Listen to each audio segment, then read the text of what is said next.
I'm Tiffany, and 10 years ago, I was a bright-eyed tour guide with dreams of exploring the world. That all changed when I met Jack. Jack was charming, successful, and swept me off my feet. We married quickly, and I thought I had it all. Then came the job offer that would change everything.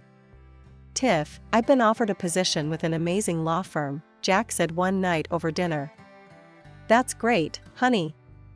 "Where?" "It's in another city." "We'd have to move." My heart sank. I loved my job, but I loved Jack more. "What about my work?"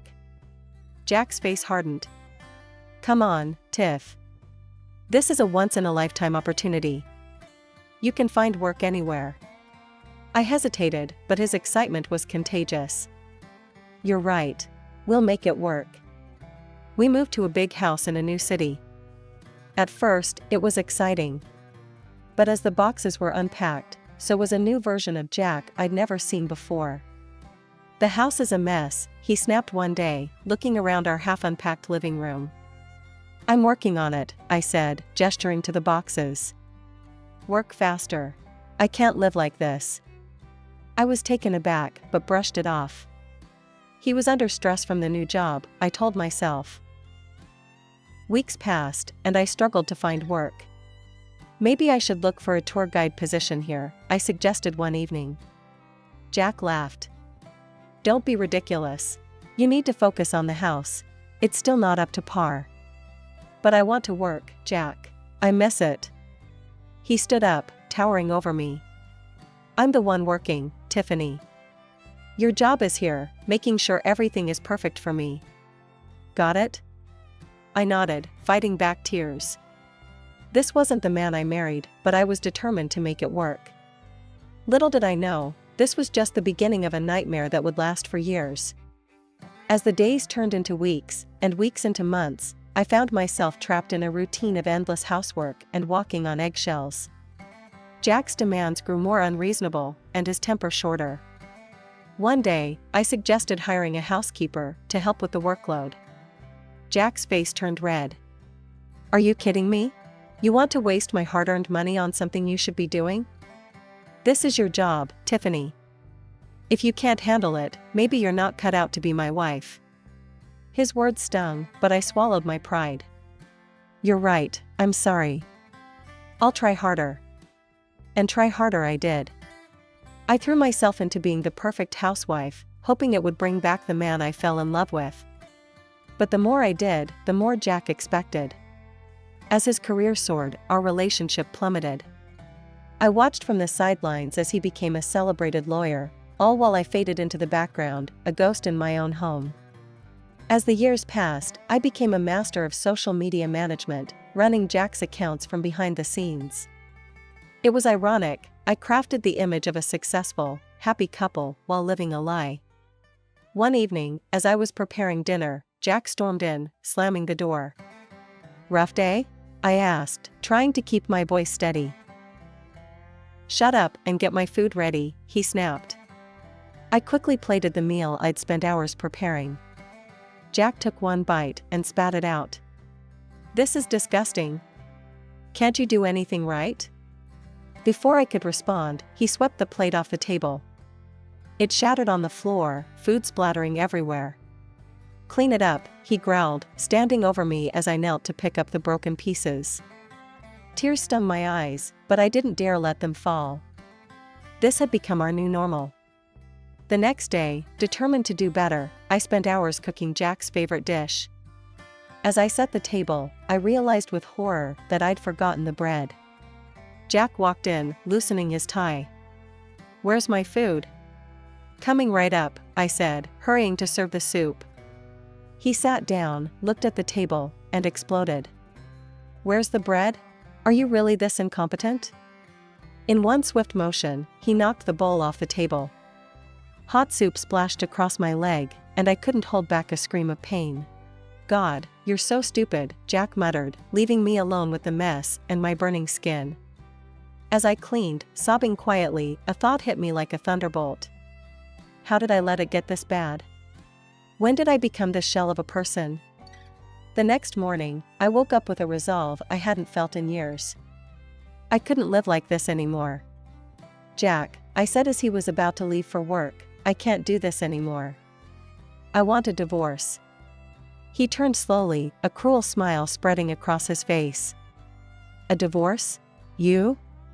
He laughed, a sound that sent chills down my spine. Listen carefully, Tiffany. If you leave me, I'll destroy you. You'll have nothing, no money, no reputation, nothing. You'll end up on the streets with the other worthless people. My breath caught in my throat. I'd seen the homeless in our city, their desperate faces haunting me. Could that really be my fate? Face it, Jack continued, you're nothing without me. Remember that. As he left, slamming the door behind him, I sank to the floor. He was right, I had no money of my own, no career, nothing. But I also knew I couldn't keep living like this. That day marked a turning point. I might not have had the courage to leave yet, but I started planning. I began secretly recording our interactions, saving abusive texts, and documenting everything. If I was going to escape, I needed proof. As I continued to document Jack's abuse, his career reached new heights. He won a high-profile case and decided to celebrate at home with colleagues and friends. You'll prepare everything, he ordered. And don't even think about ordering in. I want it all homemade. For days, I worked tirelessly. I cleaned every inch of our house, prepared an array of dishes, and made sure everything was perfect. The night of the party arrived, and I was exhausted but ready. Jack came home early, carrying a bottle of wine. Here, he said, pouring me a glass. You look like you could use this. I was surprised by his gesture, but accepted gratefully. The wine tasted odd, but I chalked it up to my fatigue. Jack barely touched his glass. Go change, he said. Guests will be here soon. I headed upstairs, suddenly feeling dizzy. By the time I reached our bedroom, the room was spinning. I collapsed onto the bed, consciousness fading fast. When I woke, sunlight was streaming through the windows. Confused and groggy, I made my way downstairs. Jack's mother, Margaret, was in the kitchen. Her face contorted with disgust when she saw me. Well, look who finally decided to grace us with her presence, she sneered. You should be ashamed of yourself. What happened? I asked, my head pounding. What happened? You got drunk and embarrassed my son in front of all his colleagues, that's what happened. Margaret's voice rose with each word. He had to call me to help entertain because his wife was passed out drunk upstairs. I felt sick. No, that's not possible. I only had one glass of wine. Oh, save it, Margaret cut me off. I always knew you weren't good enough for my Jack. Now everyone knows what a mess you are. As Margaret continued her tirade, fragments of memory surfaced. The strange taste of the wine. Jack barely drinking his. The sudden onset of dizziness. He drugged me, I whispered to myself, the realization hitting me like a truck. After Margaret left, I sat at the kitchen table, my mind racing. Jack was systematically destroying my reputation. If I tried to leave now, who would believe me? That day, I stepped up my efforts. I bought a new phone and hid it carefully. I started recording everything, Jack's drunken rants, his 3 a.m. cleaning demands, every insult and threat. One incident I recorded stood out painfully in my memory. It was my birthday, and I had hoped Jack might remember, might show a glimmer of the man I once loved. I prepared a special dinner, holding on to a foolish hope for a peaceful evening. Jack stumbled in late, reeking of alcohol. I hit record on my hidden phone as he entered the kitchen. What's all this? He slurred, eyeing the carefully set table. It's my birthday, Jack. I made dinner, I said softly. He laughed, a cruel, harsh sound. Your birthday? Who cares? Look at you, you fat cow. You don't deserve a celebration. I felt each word like a physical blow, but kept the camera rolling as he continued his tirade. And this? He gestured at the food. This is slop. You call yourself a wife? Can't even cook a decent meal." He swept the plates off the table, food splattering across the floor I'd scrubbed meticulously earlier. I flinched but didn't move, letting the camera capture every moment of his drunken cruelty. Another night, the recording caught an even more bizarre incident. It was 3 a.m. when Jack shook me awake roughly. "Get up," he hissed, pulling me out of bed. "What's wrong?" I asked, disoriented and frightened.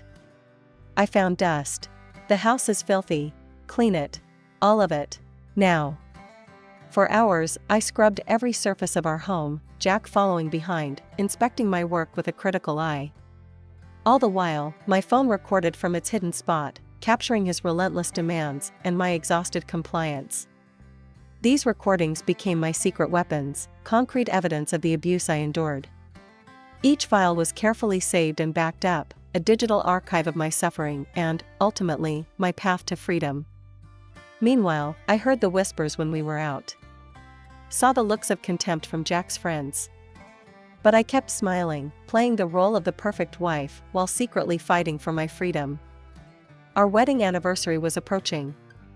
Despite everything, a small part of me hoped things might improve. But I should have known better. The night of our anniversary, Jack came home in high spirits. "I booked us a table at the best restaurant in town," he announced. "Let's celebrate." I was wary, but agreed. Before we left, Jack handed me a glass of lemonade. "I made it myself," he said with a smile that didn't reach his eyes. Alarm bells rang in my head. I pretended to drink, but when Jack stepped out to make a call, I quickly poured it into a nearby plant.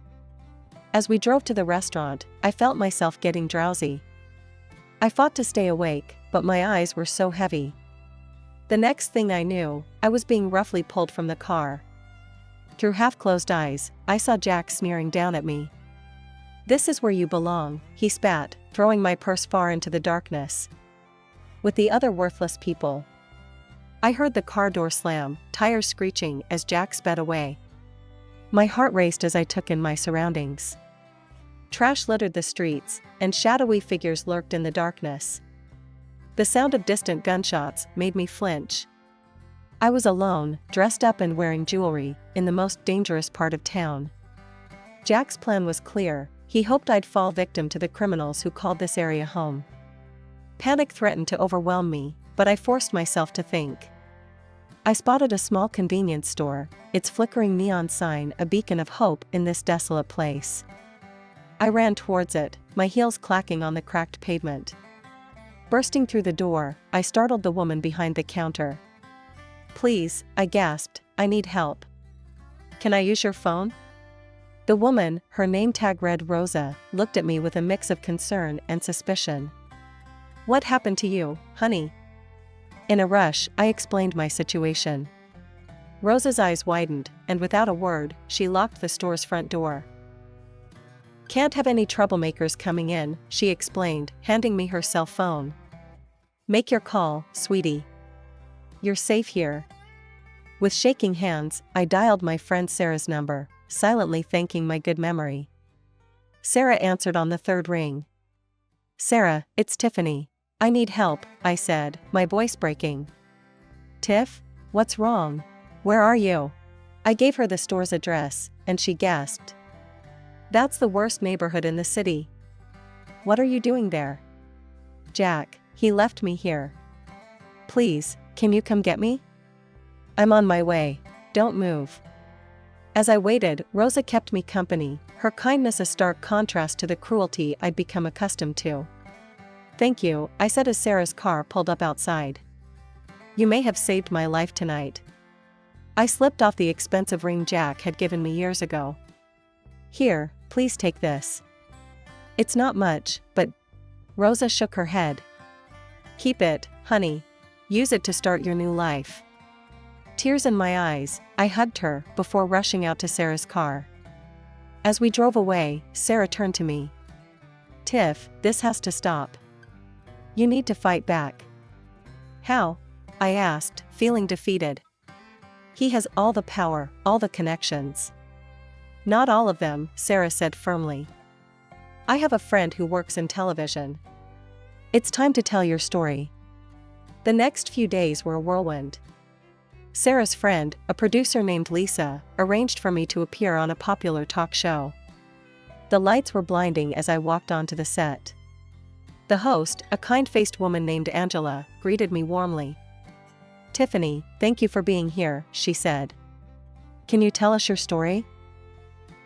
Taking a deep breath, I began to speak. I told them everything: the years of emotional abuse, the manipulation, the incident in the bad neighborhood. As I spoke, I saw the shock and sympathy on the audience's faces. "Why are you coming forward now?" Angela asked. "Because I can't be silent anymore," I replied, my voice stronger than I'd ever heard it. "There are so many women out there suffering in silence, thinking they're alone. I want them to know they're not." As the show ended, my phone exploded with notifications. My story had struck a chord, and people were rallying behind me. But amidst the supportive messages, one text made my blood run cold. It was from Jack. "You'll regret this, you lying scum. I'll destroy you." I showed the message to Sarah, my hands shaking. "Don't worry," she said, a determined glint in her eye. "He just made his biggest mistake. We've got him now." As we left the studio, I realized this was just the beginning. The real battle was about to start, and for the first time in years, I felt ready to fight. The days following my TV appearance were a blur of activity. My phone rang constantly with calls from journalists, lawyers, and women's rights advocates. Jack's threats continued, but each one only strengthened my resolve. One morning, I received a call from a number I didn't recognize. "Is this Tiffany?" a woman's voice asked when I answered. "Yes, who's this?" "My name is Amanda Reeves. I'm a lawyer, and I'd like to help you with your case." I hesitated. "I appreciate the offer, but I can't afford a lawyer." "You misunderstand," Amanda said. "My firm wants to take your case pro bono. We've been looking for a way to take down Jack Peterson for years. Your story could be the key." It turned out that Jack had made many enemies over the years. Amanda's firm represented several clients who had lost cases to him, some under suspicious circumstances. They saw my case as an opportunity to not only help me, but to expose Jack's unethical practices. I met with Amanda and her team the next day. As I shared my evidence, the recordings, the text messages, everything, their eyes widened. "This is gold," Amanda said, reviewing the files. "With this, we can not only win your divorce case, but potentially get Jack disbarred." The divorce proceedings began, and Jack came out swinging. He painted a picture of me as an alcoholic, unfaithful wife who was trying to ruin his reputation out of spite. "Your Honor," Jack's lawyer argued, "Mrs. Peterson has a history of erratic behavior and substance abuse. These allegations are nothing more than the desperate actions of a woman trying to extort money from her hard-working husband." I watched as Jack's mother, Margaret, took the stand, tearfully recounting instances of my supposed drunken behavior, including the night of Jack's work party. "She was a disgrace," Margaret sobbed. "My poor son has suffered so much, because of her." I felt sick listening to their lies, but Amanda squeezed my hand reassuringly. "Don't worry," she whispered. "We're just getting started." When it was our turn to present evidence, Amanda was ruthless. She played the recordings of Jack's abuse, showed the threatening text messages, and presented a timeline of his escalating behavior. "And now," Amanda said, "I'd like to call Sarah Thompson to the stand." Sarah recounted the night she picked me up from the dangerous neighborhood, her testimony corroborating my story. "Objection," Jack's lawyer shouted. "This is hearsay." "Overruled," the judge said. "Continue, Ms. Thompson." Next, Amanda called Rosa, the convenience store clerk, to testify. Rosa described my state when I entered her store that night, and how she had to lock the door for my safety. Jack's face grew redder with each testimony. I could see him seething, his carefully constructed facade crumbling. The final blow came when Amanda presented a toxicology report. "Your Honor, we had Mrs. Peterson's hair tested for long-term drug exposure. The results show traces of sedatives, consistent with her account of being drugged by Mr. Peterson. The courtroom erupted in murmurs. Jack leapt to his feet, shouting, "She's lying. You can't believe this." "Mr. Peterson, control yourself or I'll hold you in contempt," the judge warned. As the evidence mounted, I saw the change in people's faces. The doubt was replaced by shock and sympathy. Even some of Jack's friends in the gallery looked disgusted. The judge called a recess to review all the evidence. As we filed out of the courtroom, I caught Jack's eye. For the first time, I saw fear there. The courtroom was packed as we reconvened for the judge's decision. The tension was palpable, and I could feel Jack's glare burning into the back of my head. Judge Harris cleared his throat. "After careful consideration of all evidence presented, this court finds in favor of Mrs. Tiffany Peterson."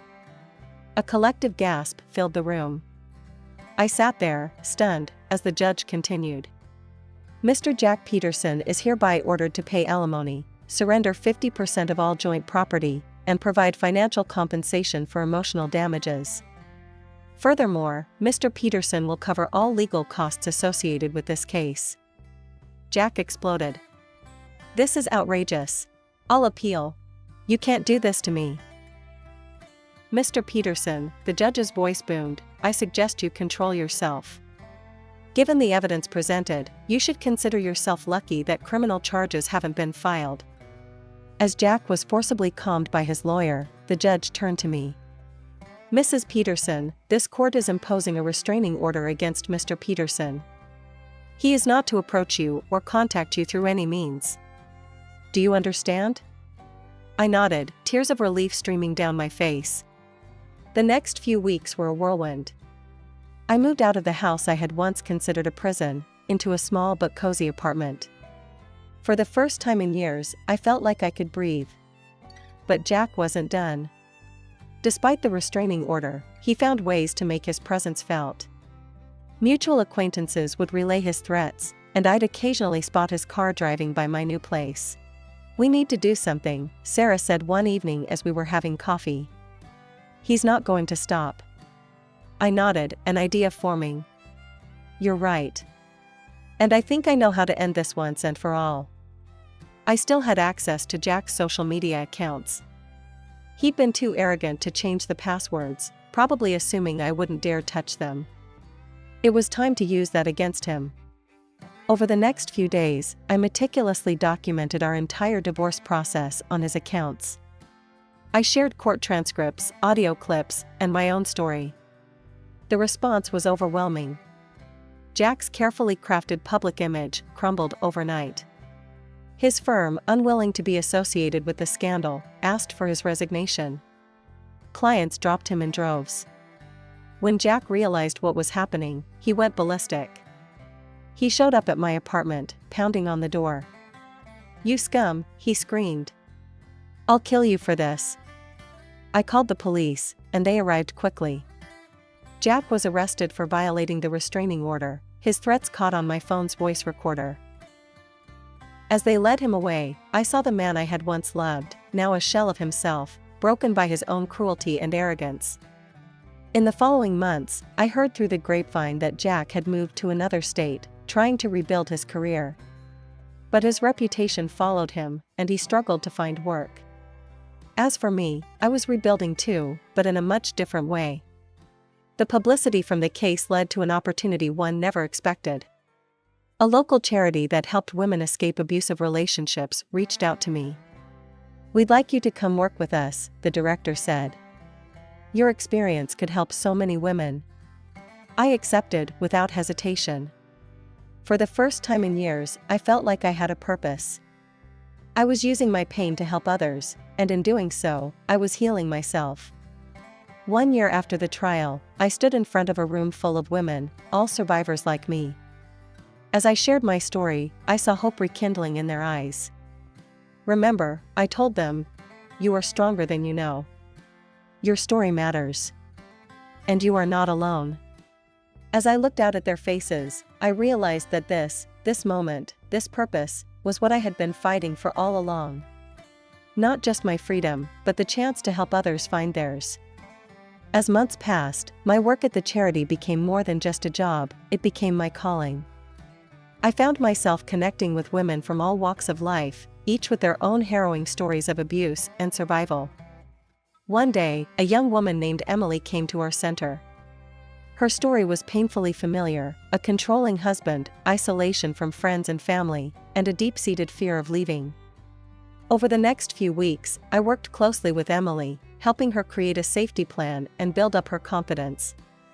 When she finally left her husband, the look of relief on her face was all too familiar. "Thank you," she whispered, hugging me tightly. "You saved my life." Her words hit me hard. In helping her, I realized I was also continuing to heal myself. As our center's reputation grew, we started receiving invitations to speak at conferences and events. At first, the idea terrified me. Public speaking had never been my forte, and the thought of sharing my story with large audiences made my palms sweat. But Sarah, ever my rock, encouraged me. "Tiff, your story could help so many people. You've got to do this." My first speaking engagement was at a local university. As I stood at the podium, looking out at the sea of faces, I felt a surge of strength I didn't know I possessed. "My name is Tiffany," I began, "and this is my story of survival." As I spoke, I saw the impact my words were having. Students leaned forward in their seats, some wiping away tears, others nodding in understanding or clenching their fists in anger at what I'd endured. After the talk, a line of people formed to speak with me. Many shared their own experiences or those of loved ones. Others simply wanted to offer support. That night, as I lay in bed reflecting on the day, I felt a profound sense of purpose. My past, painful as it was, had become a tool for change. The speaking engagements continued, taking me across the country. I spoke at universities, women's shelters, and even a TEDx event. Each time, I drew strength from the audience, from the knowledge that my words might be the lifeline someone needed. During this time, I also started writing a book about my experiences. It was a grueling process, forcing me to relive some of my darkest moments. But it was also cathartic, allowing me to process my trauma in a new way. The day my book was published was surreal. Seeing my name on the cover, my story laid bare for the world to read, filled me with a mix of terror and pride. To my amazement, the book resonated with people. It climbed the bestseller lists, and I soon found myself doing interviews on national television. During one such interview, the host asked me a question that made me pause. "Tiffany, after everything you've been through, do you have any regrets?" I thought for a moment before answering. "I regret the years I lost to fear and abuse. But I don't regret my journey. Every step, every struggle, led me to where I am now, able to help others find their strength. So no, I wouldn't change a thing." As I continued my work, I realized that my story was far from over. Each day brought new challenges, new opportunities to grow and to help others. The scared, silenced woman I once was had become a voice for the voiceless, a beacon of hope for those still trapped in the darkness I had escaped.